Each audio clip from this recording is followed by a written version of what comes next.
Good morning, students. Today we are going to see about 7th Standard Social Science, Unit 3, Emergence of New Kingdoms in South India, later Cholas and Pandyas. The learning objectives are to trace the origin of the later Cholas and the later Pandyas and the prominent rulers of both the kingdoms, to acquaint with their administrative system and their social, economic, and cultural development during their region. The later Cholas. The Cholas are one among the popular and well known Tamil monarchs in the history of South India. The elaborate state structure, the extensive irrigation network, the vast number of temples they built, their great contributions to art and architecture, and their overseas exploits have given them a preeminent positions in history. Ancient Chola kingdoms, supreme with the Kaveri Delta forming the core area of its rule, and with their Urayur, at present Tiruchirappalli, as its capital. It rose to prominence during the regime of Karikala, the gradually declined under his successors. In the 9th century, Vijayala, ruling over a small territory lying north of the Kaveri, revived the Chola dynasty. He conquered Tanjavur and made it its capital. Later, Rajendra I and his successors ruled the empire from Gangaikonda Cholapuram, their newly built capital. Rajendra I was the most powerful ruler of Chola Empire and also grew popular beyond his time. He established Chola authority over large parts of South India. His much acclaimed novel Expedition led to expansion of Cholas into the west coast and Sri Lanka. He built the famous Rajarajeshwaram, that is Pragadishwara temple in Tanjavur. His son and successor Rajendra Chola I matched his father in his ability to expand the empire. The Chola Empire remained a powerful force in South India during his regime. After success, his stringing military expedition was northern India, capturing much territory there. Rajendra Chola's three successors were not capable rulers. The third successor, Veera Rajendra's son Adi Rajendra, was killed in civil unrest. With his death ended the Vijayalaya line of Chola rule. Matrimonial alliance between the Chola and the Eastern Chalukya began during the reign of Rajendra I. His daughter Kundavai was married to Chalukya prince Vimaladitya. Their son was Rajaraja Narendra, who married the daughter of Rajendra Chola named Ammanga Devi. Their son was Klotunga I. On hearing the death of Adi Rajendra, the Eastern Chalukya Prince Rajendra Chalukya the Chola throne and behind the rule of Chalukya Chola dynasty as Klotunga I. Next, we move on to administration. The central administration was in the hands of king. As the head of state, the king enjoyed enormous power. The king's orders were written down in palm leaves by his official or inscribed on the temple walls. The kingship was hereditary in nature. The ruler selected his eldest son as the heir apparent. He was known as Yuvaraja. The Yuvarajas were appointed as governors in the province, mainly the administrative training. The Chola rules established a well organized system of administration. The empire, for administrative convenience, was divided into province of mandalams. Each mandalams was subdivided into nadus. Within each nadu, there were many kurams, that means groups of village. The lowest unit was Gramam, that is village. Next, move on to local governance.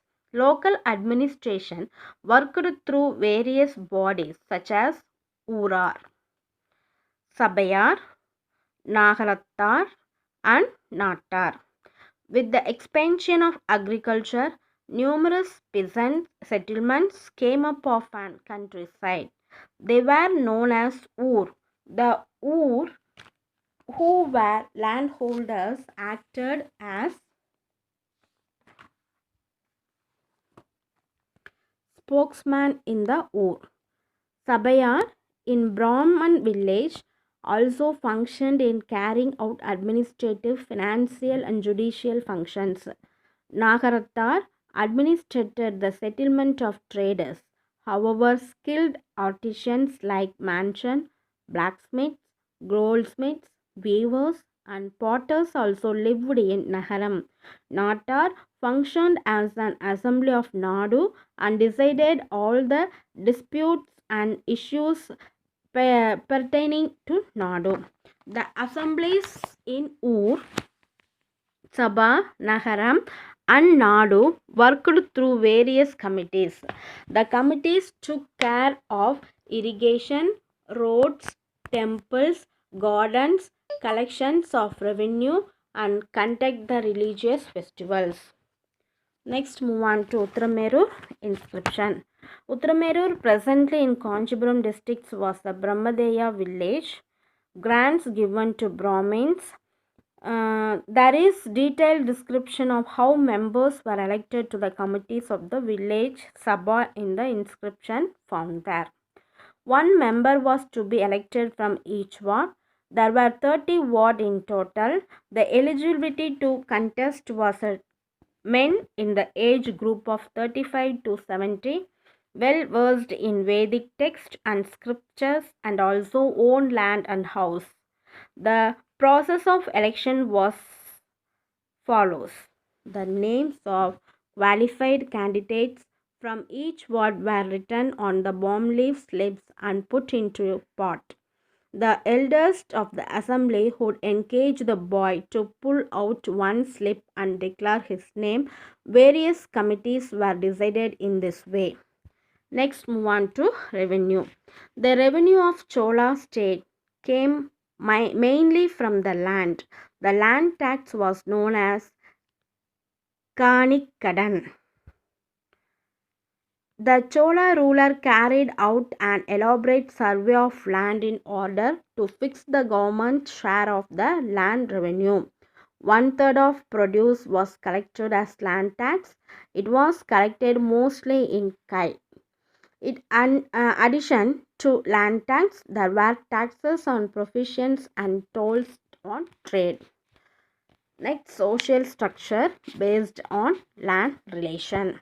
The Chola rulers gifted tax-free lands to royal officials, Brahmins, temples, that means Devadana village, and religious institutions.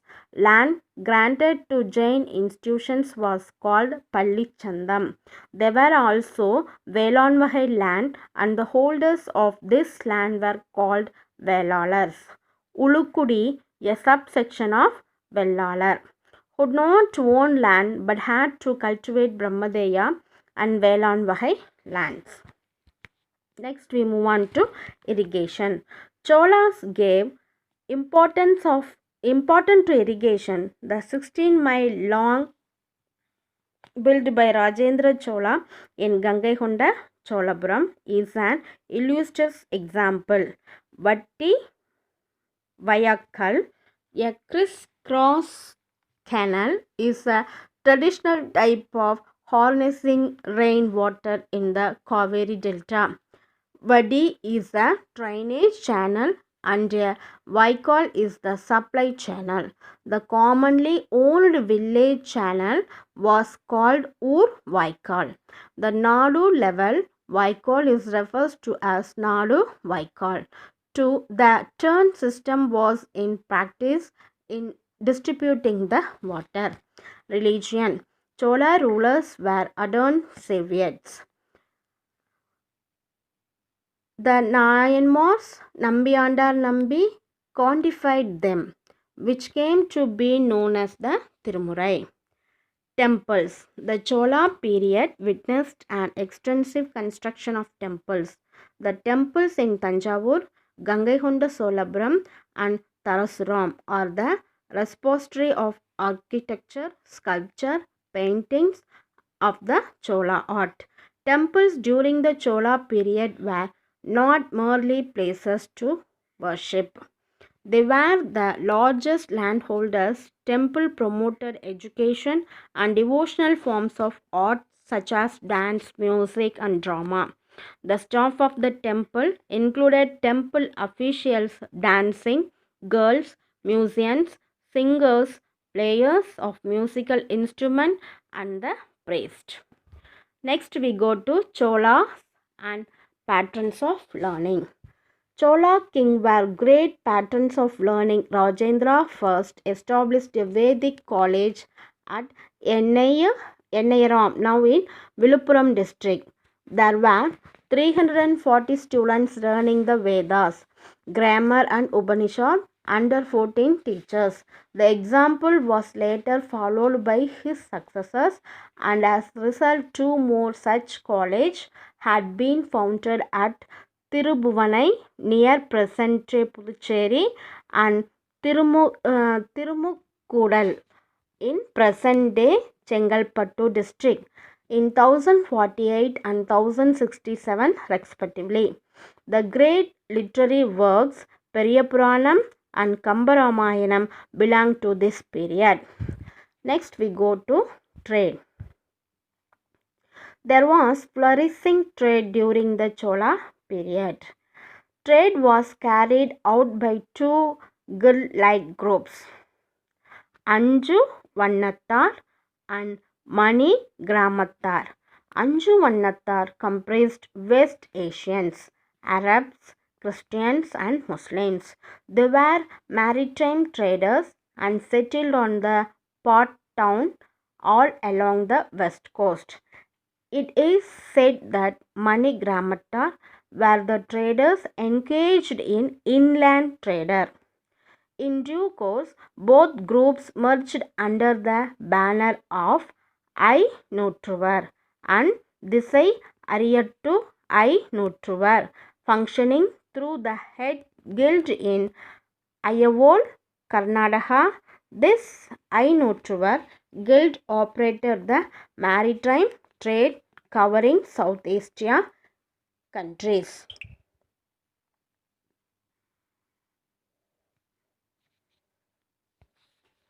Through overseas trade with Southeast Asian countries, elephant tusk, coral, transparent glass, betel nuts, cardamom, cotton stuff with colored slick threads were imported. The items exported from here were sandalwood, ebony, condiments, precious gems, pepper, oil, paddy, grains, and salt. Thank you, students. Next class we see about the later Pandyas.